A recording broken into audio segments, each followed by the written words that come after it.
Good morning.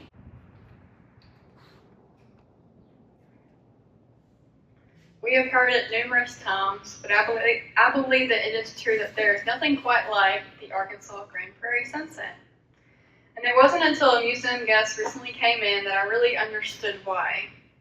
He and his family were from the Ozarks here in Arkansas, and while it certainly had their own beauty to behold in that area, he explained that the sunset could sometimes be hidden behind the mountains and the trees in the area. But when they came to the Grand Prairie, the sunset seemed never ending. And so I realized that I can literally sit on my front porch and I can watch the sunrise and the sunset without any disruptions. I can see it in its fullness. And so while we may complain that it's flat land, it serves as a platter for the most gorgeous sunsets in America, in my opinion. Julia Burney Smith Babcock, who was an author and a museum founder in Little Rock, described the Arkansas Grand Prairie like this in 1908. Long, long ago, so long that no man knows just when, the spirit of the great Creator, and no man knows just how, made a world which he slipped into the watch pocket of the universe. On the beautiful sun-kissed prairies of Arkansas, one sees an expression of the master artist's handiwork, unexcelled in nature's great art gallery. In its distances there is majesty. In the far-reaching extent of its quiet grandeur there is sublimity. In the delicate tracery of daisy petal and butterfly wing that brightens its grassy acres there is the touch of the master artist. And none other can blend the vivid greens of summer foliage with the intense blue of the summer southern sky in such perfect harmony. So what is the Grand Prairie? That is what I've always been wondering, and it's our number one question we get asked. What is the Arkansas Grand Prairie? So having lived here for the entirety of my life, 23 years, I always assumed that the Grand Prairie was supposed to refer to tall prairie grasses and large rolling hills like Laura Ingalls Wilder described in her book series Little House on the Prairie. So why don't we see those rolling hills and prairie grasses anymore? The area that I'm from is painfully flat and relatively bare. Trees are scattered in clusters, but they aren't extravagant. So what makes the Arkansas Grand Prairie so special, and why was the Grand Prairie destined to be an agricultural hub? So today's presentation is divided into 3 different parts, and for my own sanity, I've condensed this history to span only over 220 years. The first section I have named Flora, Fauna, and Forts. We will discuss geographic features and characteristics, starting with the very first accounts of the Grand Prairie at the Arkansas coast in 1686. Secondly, we will delve into case studies of specific communities whose legacy and history illuminates the change and adaptability of the Grand Prairie culture. And lastly, we will explore the ways in which the Grand Prairie began to be publicized and how those influences ultimately continue to shape the communities that operate today. So the Grand Prairie is located on the eastern side of Arkansas, and it spreads across several counties in the Mississippi River Delta. It spans over nearly all of Arkansas County, parts of Lonoke and Prairie counties, and slivers of Monroe and White counties. Its location is vital to the role that it plays in Arkansas agriculture and history. The Grand Prairie is sandwiched between the second and third largest rivers in Arkansas, the Arkansas and the White Rivers, and it's only 25 miles away from the Cache River. Before settlers came to the area, the Grand Prairie's ecosystem consisted of about 900,000 acres.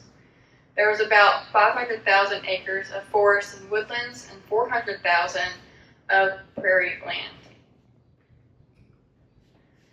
The Arkansas Grand Prairie experiences all 4 seasons, but as we know, it is particularly known to have dry, hot, and humid summers with mild winters.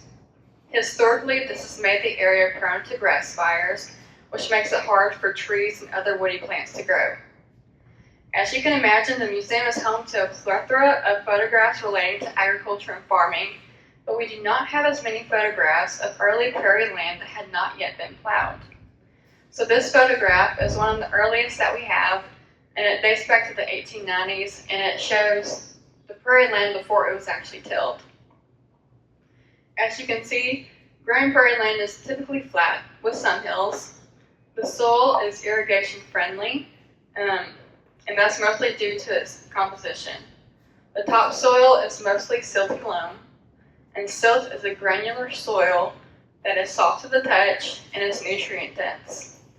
Loam is a mixture of sand, silt, and clay, and is known to retain water as well as to be nutrient dense. The Grand Prairie subsoil, which is located 2 to 10 inches from the surface, consists of a hard pan clay. The clay does not allow water or the roots to penetrate, which is yet another reason why we do not see as many mighty trees or intense woody areas. The roots simply cannot survive.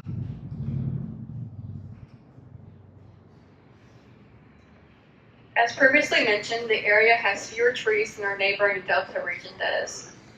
The trees that we do have appear in clusters, and these clusters have historically been referred to as islands. Do the names Snake Island, Big Island, and Lost Island sound familiar to you? Well, these areas around us are mostly known for duck hunting. However, their names are derived from their geographic characteristics: timber surrounded by farmland. But before there was farmland, there were prairie grasses. The Grand Prairie is host to a myriad of grasses and flowers, all with shallow roots. And when you walk into our museum, the first area you are greeted with in our entrance is prairie grasses. The colorful frames that are very much 70s themed on the wall depict some of the Grand Prairie's earliest native grasses and flowers.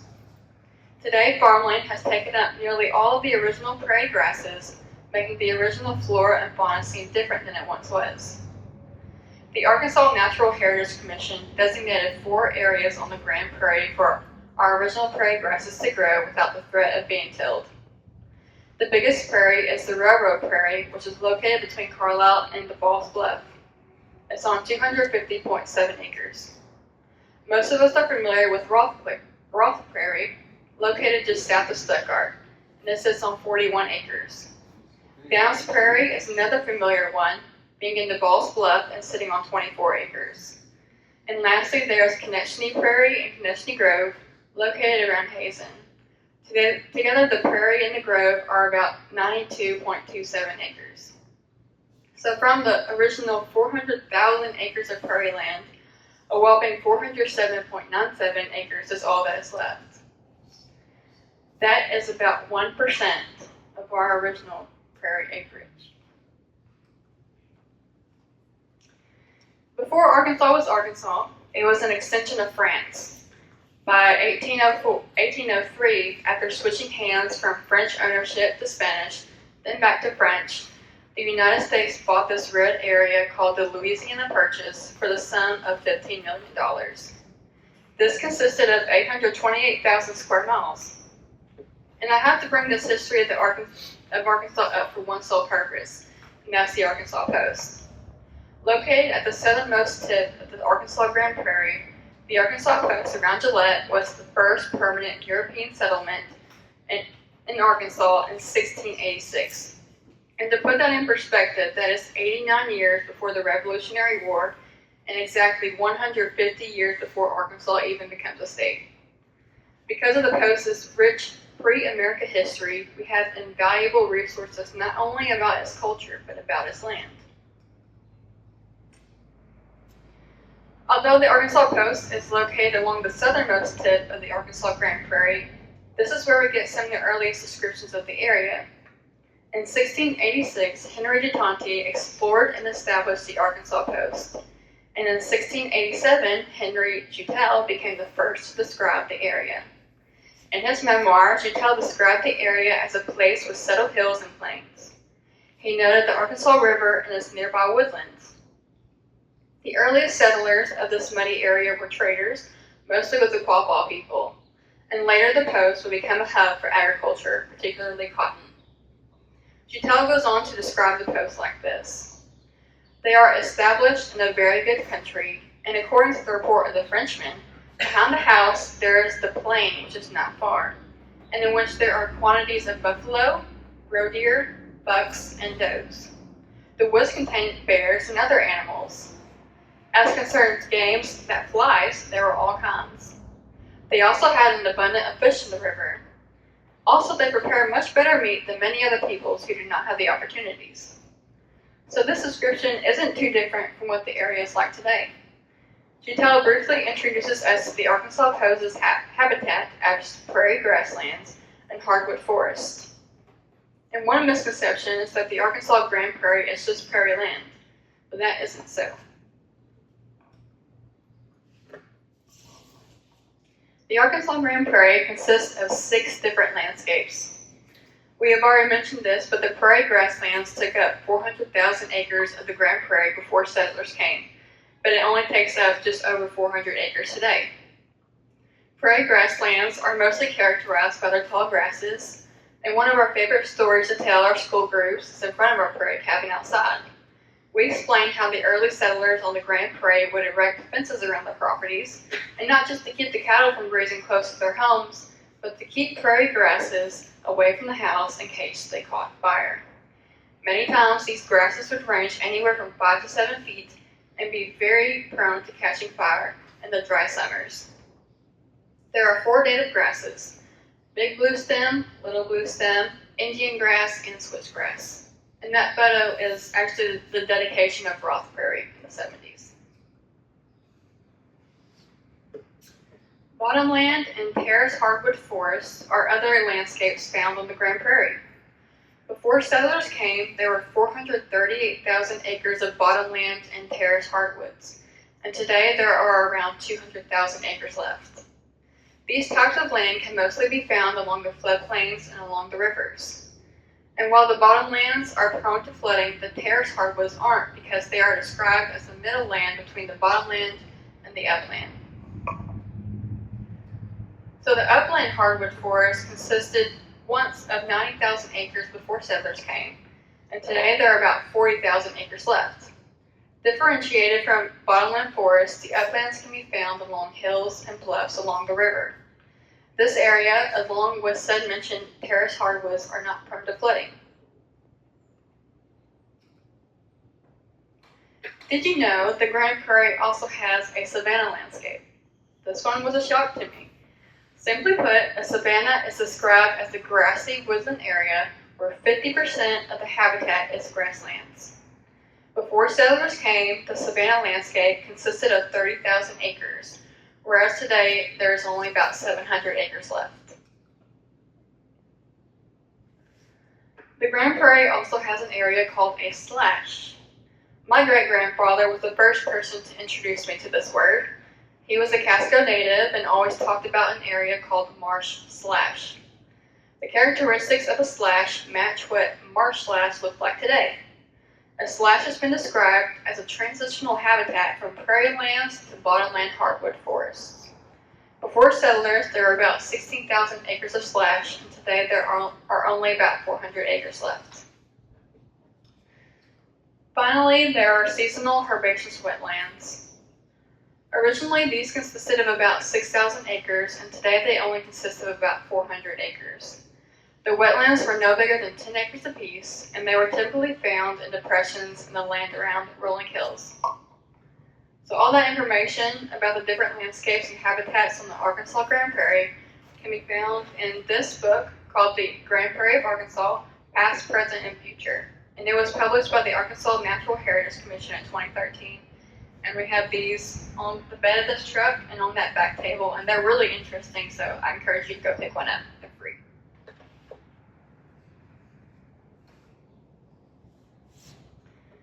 By the 1820s, the area around the Arkansas coast had been given up as hunting as a means for economic production, mostly because they realized that the population of these animals were declining. Ultimately, this led to a shift towards agriculture as the primary source of production. By the 1850s, other communities along the White River began to form. They were made up of landscapes similar to that of the early settlement of the Arkansas coast. The WIC was incorporated in 1854, largely due to the efforts of scholar and lawyer Colonel William Henry Halliburton. In 1903, towards the end of his life, Colonel Halliburton wrote one of the best written histories of Arkansas County, detailing the explorers' adventures along the White River and it also gave us an insight into the earliest descriptions of the landscape in that area. This book, entitled History of Arkansas County, Arkansas, 1541 to 1875, gives a comprehensive guide to how and when communities on the Grand Prairie formed.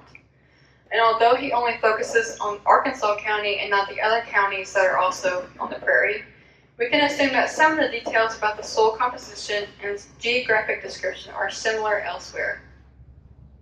For example, Colonel Halliburton includes research done by one of the most prominent early American geologists who surveyed Arkansas in the mid-1800s, Dr. David Dale Owens. Owens described the Grand Prairie in Arkansas County like this: the greater portion of Arkansas County between the Arkansas and White River bottoms is prairie land, derived no doubt from the clay bed which underlies the Courtenay marl and sand. The prairie land is generally rolling, and the valleys are from 5 to 10 feet lower than the slight ridge-like elevations. They are wet and spouty, and the subsoil, where thrown up by crawfish, is light-colored clay. So this coincides with what we have already discovered, right?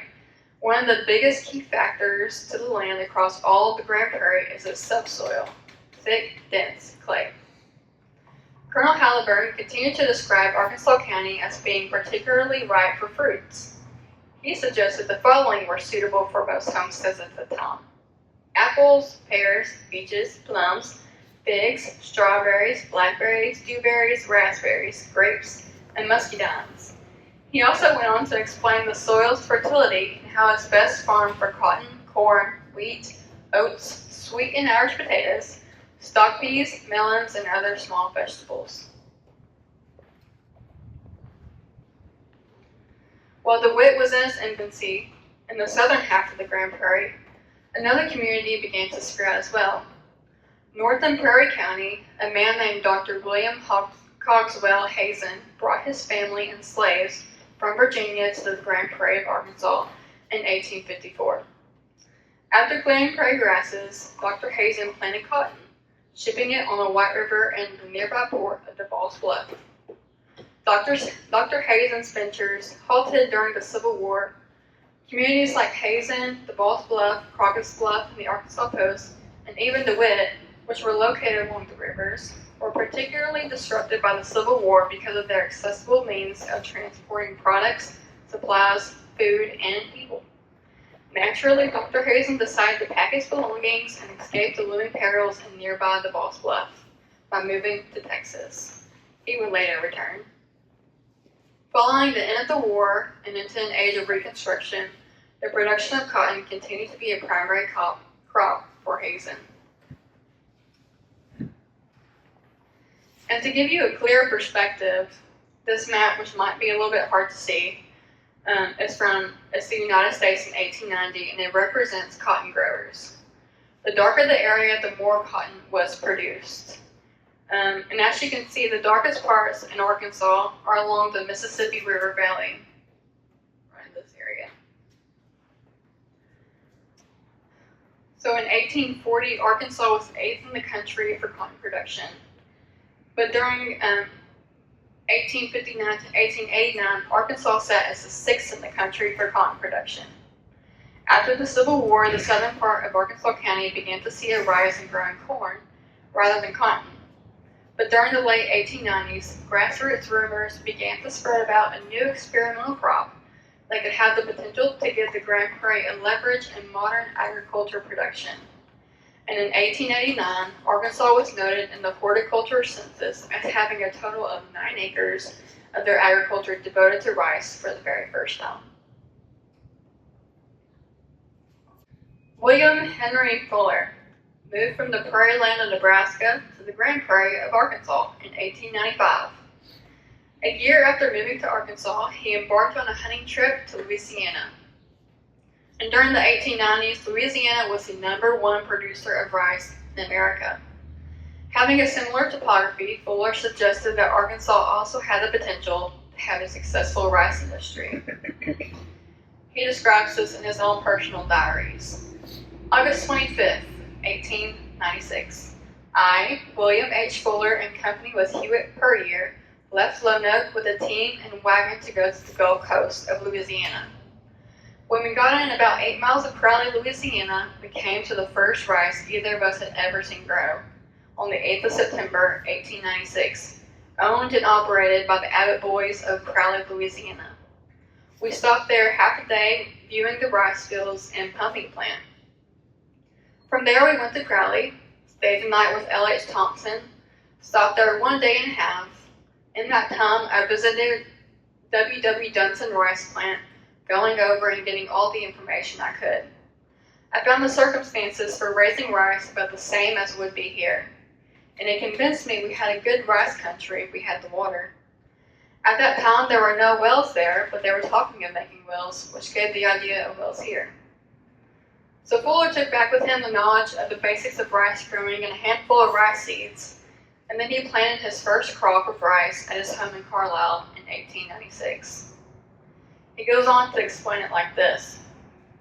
We started home, arrived home on the 30th of September at 11 o'clock in the morning, having traveled 1,000 miles in a wagon. This is where the first idea came of growing rice on the prairie of Arkansas. I talked to people of the rice and prospects of growing it here. The same fall of 1896, I prepared to experiment with rice. I put down 2 4-inch wells to pump with a double frame drum.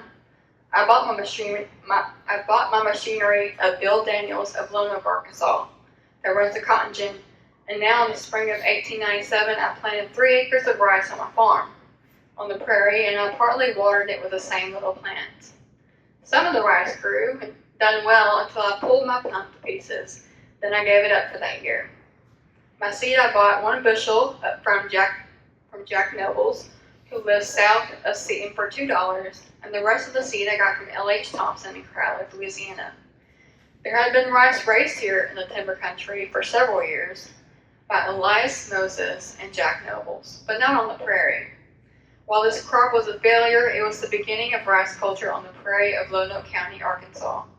This little plant cost me near $400.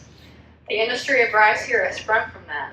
In 1889, I moved to Louisiana and engaged in the rice culture for 4 seasons. I learned how to raise rice, put down the wells, and how to manage it thoroughly. So Fuller's first crop was unsuccessful, but determined to grow rice on his farm in Arkansas, Fuller returned to Louisiana for another 4 seasons to learn the specifics of growing rice. One key factor to growing rice is having an abundance of water. And although the Grand Prairie had this resource, water pumps had not yet been put in the ground. When Fuller returned to his farm in Carlisle, he planted on 70 acres rice, this time using an early water pump invention. It was a success, and he became the first person in Arkansas to produce a large acreage of rice, and is now known as the father of Arkansas rice. Fuller mentioned 2 other men who predated him in rice production in Arkansas, Jack Nobles and Elias Moses. Both of these men were from the same area in Lone Oak County called Crooked Creek. And I want to talk briefly about Elias Moses because as of the past few years, there has been quite a bit of research done on him. However, it's hard to get his full story because he was a black man in the post-Civil War South. There are no photos of him, but there are several newspaper articles that mention him and his farm. The years following the end of the Civil War resulted in the freeing of about 4 million enslaved black Americans. Elias Moses was a farmer from Sumter, South Carolina, and was one of these individuals. Around 1885, Moses moved along with his family to Lone Oak County, Arkansas. Having grown rice in South Carolina, aided Moses as he entered the newly becoming rice industrious of Arkansas Grand Prairie. His farm, located around Crooked Creek in Lone Oak County, proved to grow his Carolina Gold rice well. He became the first to successfully grow rice in the Bayou Meta area. So far, we have started from the southernmost and some of the northernmost parts of the Grand Prairie, and how their economy was driven mostly by cotton and corn.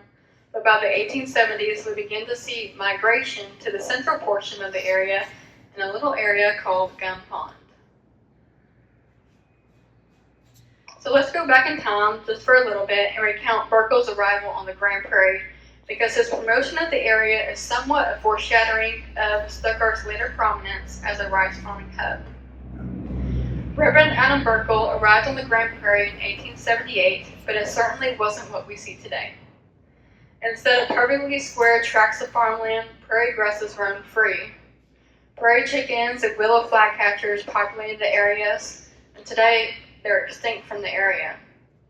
Rabbits, deer, birds. The Grand Prairie was already bountiful before any sort of crops took root.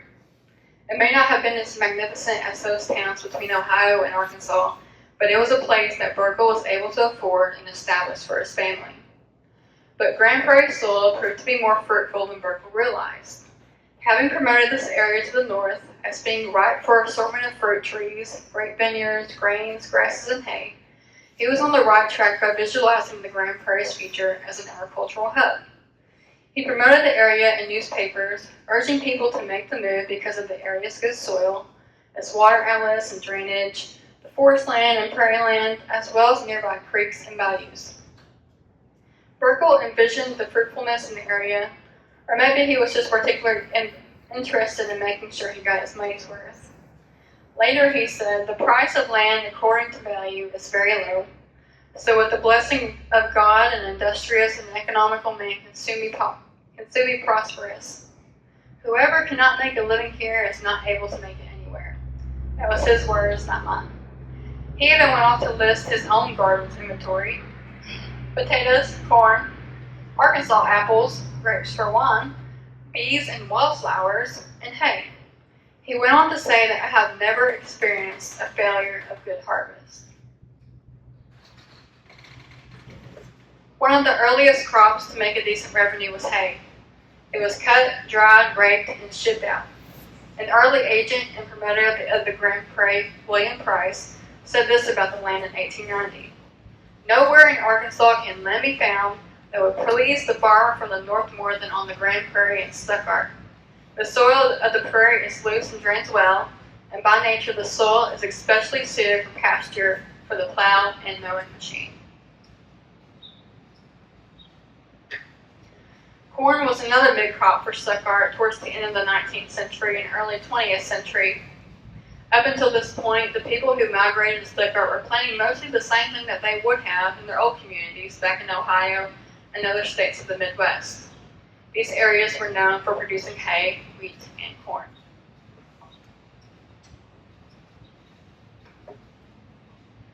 But with Fuller's experiment and success of a large harvestable acreage of rice in Mono County, farmers in Stuttgart were quick to test their own luck. In the 1890s, a young man named William Edward Hope moved with his family from Missouri to Stuttgart, Arkansas. The Hope family were farmers back at their home in Missouri, so they naturally fit in with their new place on the Grand Prairie. Though it is unlikely that the Hopes grew rice, they would have been accustomed to growing crops that were already being grown in Stuttgart. At the turn of the century, William planted a crop of rice on a small garden plot. He irrigated this crop with a water well that was connected to his own house, and this crop is believed to be the first rice crop grown in Stuttgart. And we actually have a frame of the actual rice crop in this agriculture wing right here. In response to the advent of rice being grown on the Grand Prairie, farmers took note and began growing their own acreages. In 1903, Fuller made a deal with the businessmen of Hazen, agreeing to produce at least 35 bushels of rice per acre for $1,000. In 1904, Fuller surmounted this total, producing a total of 5,225 bushels of rice on his 70 acres.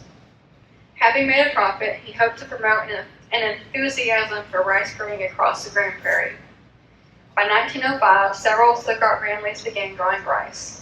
Sophia Gingrich, along with her 3 sons, Dr. W. Moorhead, George W. Fagan, William Price Jr., and Christ Lorenz, were 5 of the first families that were listed who grew significant amounts of rice in 1905.